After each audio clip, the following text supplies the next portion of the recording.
Monsieur, bonjour. Bonjour, Présentez-vous. je m'appelle Eric Gachango, je suis le coordonnateur de l'école des langues polytechniques PUAI. Monsieur Eric, qu'est-ce que nous pouvons savoir de PUAI? Merci beaucoup pour la question. PUAI, comme je venais de le dire, c'est une école des langues et polytechniques. Donc c'est un programme de renforcement des capacités, surtout des jeunes, des adultes aussi. Donc ce programme est centré sur la formation en langue et différents métiers. Et dans le département des langues, nous formons les gens en anglais, français, alphabétisation, chinois, espagnol, swahili, lingala, et ainsi de suite. Dans les métiers, nous formons déjà en coupe-couture, en informatique, en menuiserie et maçonnerie. Nous formons déjà aussi en hôtellerie et hôtesse d'accueil. Nous formons aussi les gens en pâtisserie. Nous formons aussi les gens en conduite. Donc en conduite, nous avons deux types de conduite. Nous formons les gens en chauffeur simple et en chauffeur de dépanneur. Et donc pour les formations en langue, la formation prend une durée de 90 jours, donc c'est 3 mois. Donc le premier niveau prend 3 mois, le deuxième niveau aussi prend 3 mois. À part toutes ces formations que je venais d'évoquer là-dessus, nous organisons aussi des formations ambulatoires. Donc nous donnons des formations qui peuvent durer par exemple, qui peuvent prendre une durée par exemple d'une semaine ou 2 mois par exemple maximum. Donc ce sont des formations comme la logistique, résolution des conflits, gestion des ressources humaines et ainsi de suite. Aujourd'hui, nous pouvons dire que votre centre est très envoûté par la jeunesse de Goma. Oui, évidemment, puisque nous existons depuis 2014-2015, mais nous avons vraiment commencé à fonctionner officiellement depuis 2016. Et je pense que vous-même voyez depuis l'année qui nous sépare, depuis 2016 jusqu'en 2025, nous avons vraiment déjà formé beaucoup de jeunes filles et de jeunes garçons. Nous avons déjà formé beaucoup de jeunes mamans, pourquoi pas des jeunes papas. Donc, en tout cas, n'hésiterez pas de vous dire que vraiment notre centre est non seulement envoûté par une grande partie de la jeunesse de Goma, mais aussi notre centre est parmi vraiment les meilleurs centres de la province en général et de la ville de Goma en particulier. Vous existez à Goma ou peut-être vous avez essayé d'épanouir vos activités partout dans la province? Merci beaucoup. Donc nous avons commencé par la ville de Goma, telle que je venais de vous le dire, dans la province du Nord Kivu.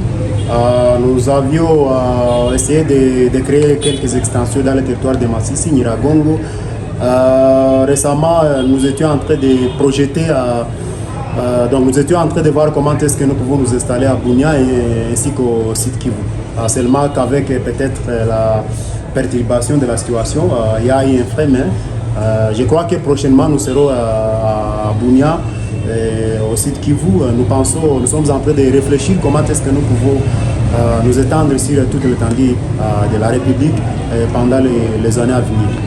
Si on peut revenir peut-être en ville de Goma, comment est-ce que votre centre contribue juste à l'épanouissement socio-économique de la jeunesse en particulier et des habitants de Goma en général? Nous ne sommes pas là seulement pour former, donc nous formons les gens, par exemple en métier. Dès lors que quelqu'un est formé en métier, un jeune garçon, une jeune fille qui est formée par exemple à coupe-couture, quand il finit sa formation de 3 à 6 mois, facilement il peut travailler dans un atelier. Et dès lors qu'il travaille dans un atelier, il va facilement gagner la vie, non seulement gagner sa propre vie, mais aussi il va contribuer aussi à l'augmentation de l'économie de la province. Même aussi en langue, vous savez que actuellement dans notre pays, c'est pas facile de décrocher un boulot quand on est diplômé ou licencié. Nous avons pas mal de gens, pas mal de jeunes qui ont été formés dans notre centre et qui, après leur formation, ont facilement été engagés dans notre centre. Pourquoi pas dans des écoles privées, et facilement ils gagnent la vie, ils peuvent se payer les frais scolaires, peuvent se payer les frais d'université. Donc je pense que vous-même vous voyez que vraiment nous contribuons à l'épanouissement socio-économique de la population locale. Monsieur le coordonnateur, comment est-ce que PUI encadre ces fruits, là je dis alors ces gens qui finissent leur formation juste dans la création d'emplois, comment est-ce que vous les encadrez? Bien, merci beaucoup. Donc c'est-à-dire qu'après un cycle de formation, donc de 3 à 6 mois, nous organisons d'abord, donc après la formation, nos apprenants ont la chance de faire un stage. Après le stage, ceux qui se distinguent, ils sont retenus au PUI, puisque nous avons des branches. Donc ici, là où nous sommes, c'est le bureau central, mais nous sommes au niveau du terminus, nous sommes au niveau des cagettes, nous sommes au niveau de la Sampiesia, nous sommes au niveau du cercle sportif, nous sommes au niveau des années, nous sommes aussi de l'autre côté de Majingo. Alors, à la fin d'une formation, nous organisons des stages. Après stage, nous donnons des brevets, mais aussi pour des candidats qui se distinguent, ils ont la chance d'être retenus ou d'être recommandés dans l'un ou l'autre de nos branches. Et ça ne se limite pas par là. Après la formation, nous organisons aussi des recyclages et nous organisons aussi des coachings. Donc nous faisons des suivis. Une certaine période, un ou tel autre apprenant vraiment se comporte bien, il applique très très bien ce que nous lui avons appris ici au centre. Mais aussi, nous donnons aussi des recommandations. Nous pouvons recommander par exemple un apprenant qui a terminé sa formation ici chez nous, qui s'est bien comporté, qui a affiché vraiment une bonne moralité, qui a bien assimilé sa matière. Donc il y a des ONG par exemple comme World Division, comme TFAN, comme Rescue International et bien d'autres organisations locales qui peuvent vouloir utiliser cette main-d'œuvre. Alors dans ce contexte-là, nous donnons donc nous servons comme des témoignages, mais aussi nous les recommandons dans ces organisations. Et facilement, comme nous sommes quand même pas n'importe quel centre, nous sommes un grand centre, nous sommes un centre qui est déjà assis, qui a des formateurs vraiment professionnels. Lorsque nous recommandons vraiment nos lauréats, déjà qui sont passés par nous, les organisations vraiment n'hésitent pas à prendre ces personnes-là. Avec toutes ces années de service pour le bien-être de la communauté et de la jeunesse, pouvons savoir peut-être vous avez eu des statistiques très très confortables pour dire que PUI a contribué au développement de la jeunesse à Goma? Je pense que depuis 2016, depuis 2016 jusqu'à présent, nous avons vraiment déjà formé des milliers de personnes dans différentes langues, aussi dans différents métiers. Donc nous sommes en train de, bien que je ne suis pas, parce que pour le moment vous voyez que nous avons des promotions déjà en cours qui vont bientôt terminer. Alors je ne saurais pas prendre les statistiques déjà passées, aussi les statistiques de ceux qui n'ont pas encore terminé. Mais vraiment, nous sommes en train de nager dans des 5 000, 10 000 de personnes déjà qui sont déjà passées dans nos mains. Avec presque 10 000 personnes, peut-être quelle est l'importance de la formation professionnelle pour la jeunesse, bien sûr, et pour la population de Goma? Vous, en tant que PUI qui avez de l'expérience depuis 2016. Merci beaucoup pour cette question. Donc, la formation professionnelle revêt d'une importance capitale pour non seulement la jeunesse, mais aussi pour les quelques adultes. Et je pense que, comme Congolais, vous connaissez que actuellement, nous avons aussi un ministère de la formation professionnelle, même au niveau du gouvernement. Le gouvernement a beaucoup réfléchi et ils ont trouvé que donc le pays ne peut pas être là en train de former seulement de produire des commandeurs d'emploi.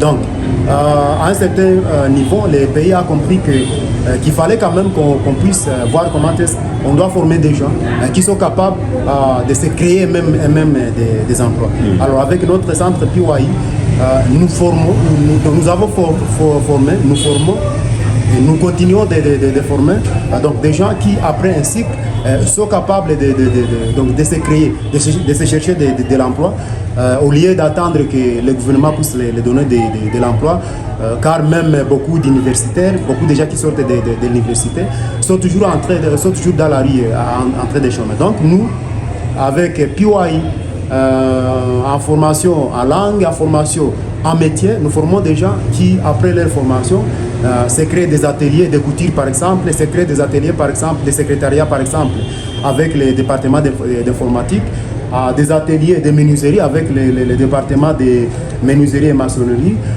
Ils peuvent facilement travailler par exemple dans des officines pharmaceutiques avec la filière de la pharmacologie. Donc vous voyez que, en tout cas, avec PY, nous sommes en train d'aider l'État à former des gens qui se créent facilement de l'emploi. Alors, quel est le message que vous adressez à la population de Goma face à ce genre de formation que vous donnez depuis 2016, Gordon? Merci beaucoup pour la question.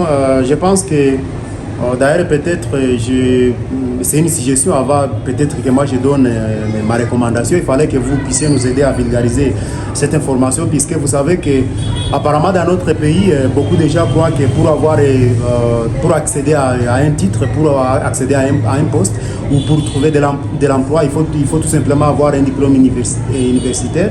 Donc, il faut être gradué, licencié, je ne sais pas, master ou docteur, non. Donc, beaucoup de gens ne sont pas informés. Donc, moi, j'appellerai la population, surtout la jeunesse de Goma. D'ailleurs, même pendant cette période, parce que je sais qu'il y a beaucoup de gens, beaucoup de jeunes qui sont en train de passer leur temps dans des quartiers, dans des avenues, en train de prendre des ripandés, en train de prendre des cargazons. Donc moi, j'appellerai cette jeunesse de venir nous rencontrer. Nous allons les prodiguer des conseils. D'ailleurs, nous avons une nouvelle promotion, de venir ici vraiment au PY, de s'inscrire, parce que ça ne demande pas beaucoup. Puisque vraiment, ce que nous faisons, nous sommes en train d'aider la communauté. Nous savons que notre jeunesse n'a pas de boulot, nous savons que les parents traversent un moment difficile. Donc, j'appelle toute la jeunesse de la ville de Goma d'abord en particulier et celle de la province en général, de venir ici au PY. Puisqu'ici au PY, nous avons des belles salles, nous avons des bons locaux. Ici à côté, derrière moi, nous avons une bibliothèque publique. Donc, non seulement les apprenants ici au PY ont la chance d'apprendre dans de bonnes conditions, mais ils ont aussi la chance de faire des recherches, puisque nous avons des livres en mathématiques, nous avons des livres en langue, nous avons des livres en religion, nous avons des livres en informatique. Donc, tout est ici au PY. Donc, c'est toute l'Europe qui se trouve ici au PY. Donc, en bref, en tout cas, j'appelle la jeunesse de venir ici, de venir prendre des inscriptions ici, puisque tout est ici. Merci beaucoup. Merci beaucoup. So far, so good. What's your name?